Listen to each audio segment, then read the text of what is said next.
Okay. The next one, let's open the legs wider, please. Open the legs wider. Your feet pointing up. Your thighs are active. Roll the hips forward. Now, no need to go into a full split, right? When I say full split, the full intensity of the split. It can be 80% to your range. Ready? 80% to what you consider as a full split. Ready? Now, just to warm up, just to ease out the tension in the muscle groups connecting the lower and upper half of the body. Right hand slide the right leg. See if your head can touch the right knee. Inhale up. Now left hand slide the left leg, head touching the left knee. Inhale up. Now one more time. So right hand slide down the right leg. If you were able to touch your knee, aim for the head to touch the floor. Inside your leg, touch the floor. 5, 4, 3, 2, 1. Relax. Try the left side, please. Breathe in. Breathe out and slide left hand down. Your head touching the floor. Inside your left leg. 5, 4, 3, 2, and 1. Relax. Very good. Now imagine if you are in that deepest split, you may not have better range with this movement. So for addressing your initial warm-up sequence, don't put your legs in full split. Now left hand, try to hold your right foot. Can you touch your right knee? If possible, can you try go behind the knee, head touch the floor behind the right knee.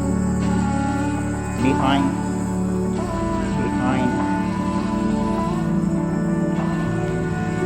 Inhale up. Can we go left side one time? Raise right hand up.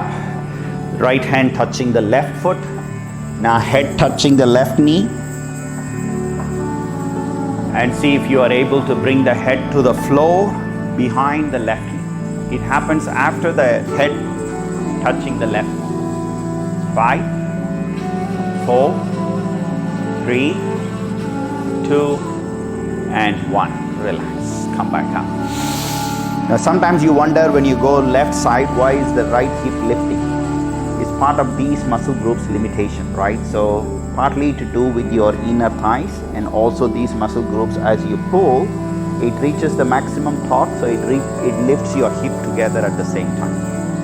Okay. Now try this please. As much as possible, take it slow. Don't go into a full split again. So keep your 80% range. Slowly go forward, elbows down. So now you might feel like how far the abdomen is away from the floor, right? So you can pay attention to that. Your feet pointing up. You can still stay here and do pointing forward, backward movement. These are very good stimulation for the muscle groups you are stretching, right? If you can, keep walking, and try bring the lower abdomen towards the floor. If your back looks rounded and hunched, you try to flatten it by bringing the lower abdomen, inner groin, inner thighs touching the floor. Let's do one more time. Inhale, hunch. Exhale and flatten. Your feet still remains active, pointing up. Now it's a progressive sequence. Now if your abdomen is touching, right, you are ready to go with your chest down and touch your toes. Only if the abdomen is touching. There's no point hunching the back to touch the floor. Flatten it. 5, 4, 3, 2, and 1. Relax. Now you can choose to slightly deepen the stretch for one-time practice. There are two ways to do it. It depends how wide you are, right? If you are wide enough, this is your approach. You press and go forward. So when you do this right, the legs, heels don't move. So your palms are pressing, lifting, forward. This is one approach. Another approach is one hand forward, one hand back. You are lifting forward, but make sure the heels don't slide. Lifting forward. Let's try that again. Lifting forward. Keep your feet actively pointing up. Flex both heels. And can you try and roll off your buttocks? Roll off your tailbone. Try and bring your inner thigh, inner knee to touch the floor. That's your practice when you do the split. Inner thigh, inner knee to touch the floor. And deep breathings. That helps you to release reflex tension. Can you try as much as you can stay in the split? Can you keep your hands holding the hip? It becomes a balance at some point.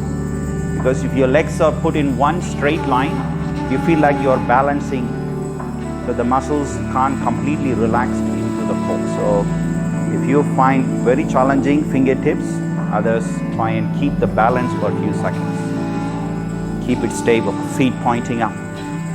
Sit straight. Yes, you can come out anytime. The next one is optional. You can slowly go forward, chin touching the floor, interlace your fingers, stretch your arms back. Stretch your arms back.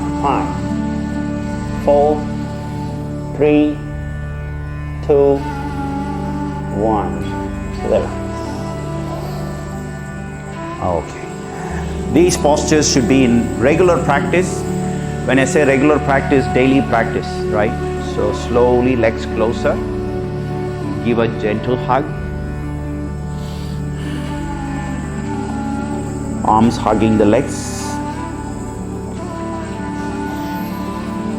Yes, now keep your knees tightly squeezed together. Drop your knees left and right. Knees tightly squeezed together. This is a neutralizing movement.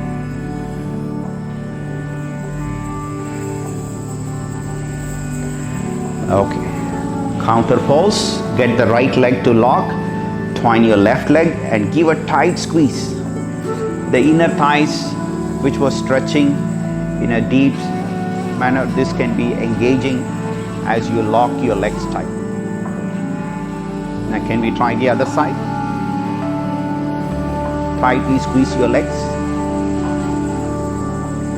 Tight squeeze again. Tight squeeze again. Relax. Okay. Again, this is a multi-level class. So poses or a practice you're going to explore. What is your next, right? So doing the same routine of downward dog, upward dog, warrior 1, 2, 3, it's okay. But you're going to explore more about yourself, your body, what is the potential you can do.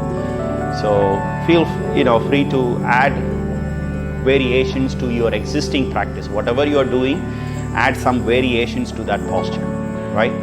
So